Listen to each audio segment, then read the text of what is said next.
मेरे पानी को उतरता देख, मेरे किनारे पर घर मत बनाना, मैं लौट कर आऊंगा, मैं समंदर हूं। ये कहने वाले देवेंद्र फडणवीस समंदर बनकर वापस मुंबई में, महाराष्ट्र में सत्ता के शीर्ष पर मुख्यमंत्री के तौर पर इसी आजाद मैदान में शपथ लेने वाले हैं।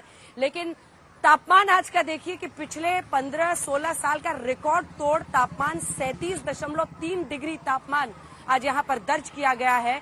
तापमान आसमान छू रहा है, समंदर के किनारे आगे बढ़ रहे हैं, लेकिन इन सब के बीच बहुत बड़ा दिन, और इसीलिए देवेंद्र फडणवीस ने आज अपने दिन की शुरुआत सिद्धि विनायक के दर्शन के साथ की है।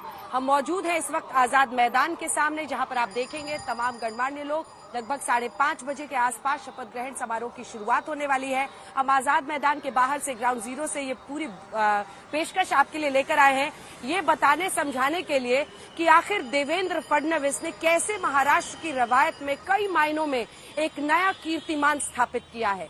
बतौर महाराष्ट्र के बीजेपी के बड़े नेता स्ट्राइक रेट 100%। कैसे? क्योंकि 2014 में बीजेपी अध्यक्ष के तौर पर उन्होंने सत्ता वापस हासिल की।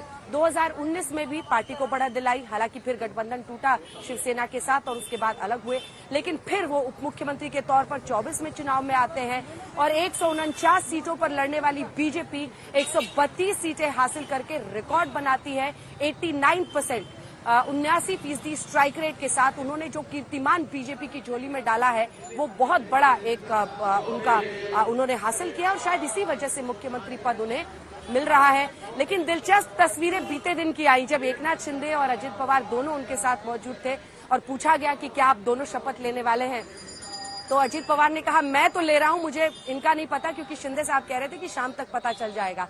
तो फिर एकनाथ शिंदे ने कहा कि इनको बड़ा अनुभव है अजीत दादा को, दादा ने सुबह शाम कई बार शपथ ली है। तो देवेंद्र फडणवीस जो 2 बार मुख्यमंत्री रह चुके हैं, पहली बार 14 में, लेकिन 19 में सिर्फ 2 दिन वो रहे और उसके बाद अब पुनः 24 में वो मुख्यमंत्री पद की शपथ लेंगे इसी आजाद मैदान में। आजाद मैदान जो कि स्वतंत्रता संग्राम की भी अगर भूमि रही, तो इसी के साथ क्रिकेट की नर्सरी के तौर पर भी इसी आजाद मैदान को जाना जाता है। और उसी आजाद मैदान में आज शाम 5:30 बजे देवेंद्र फडणवीस अगले मुख्यमंत्री के तौर पर शपथ लेंगे। सिद्धि विनायक मंदिर, सिद्धि विनायक यानी बप्पा का वो स्वरूप जो सिद्धि आपको देता है, जो भी आपकी मनोकामना हो उस मनोकामना को पूरी करता है।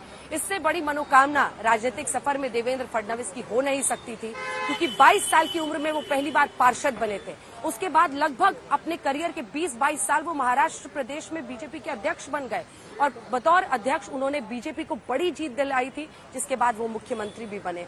देवेंद्र फडणवीस के पूरे राजनीतिक सफर को अगर आप देखिए तो देवेंद्र फडणवीस नॉन मराठा लीडर के तौर पर, क्योंकि देखिए महाराष्ट्र में 33% मराठा है और मराठा यहां पर राजनीति में हावी रहते हैं।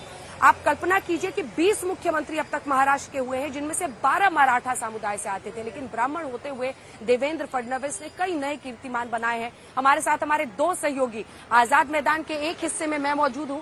एक बार अपने कैमरामैन से कहूंगी कि जरा नजारा यहां का दिखा दे, क्योंकि सुरक्षा यहां पर बहुत चाक चौबंद की गई है। और ये देखिए, आपको तस्वीरें सबकी दिख रही है। प्रधानमंत्री नरेंद्र मोदी की पूरे शहर में आज पोस्टर्स लगे हुए हैं और उसके साथ दिलचस्प ये है कि एक है तो सेफ है वाला नारा भी पीएम के साथ लिखा हुआ है।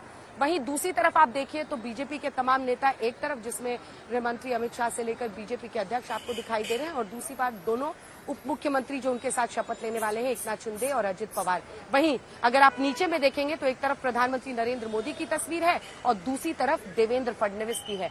तो इसी आजाद मैदान के एक हिस्से में जो वीआईपी गेट है, जहां से तमाम नेता मंत्री पहुंचने वाले हैं आज, क्योंकि प्रधानमंत्री खुद यहां आ रहे हैं, गृह मंत्री अमित शाह आ रहे हैं, बीजेपी अध्यक्ष आ रहे हैं, वहां पे मैं हूं। तो विद्या हमारी सहयोगी इस वक्त मौजूद है आजाद मैदान के ही दूसरे हिस्से में।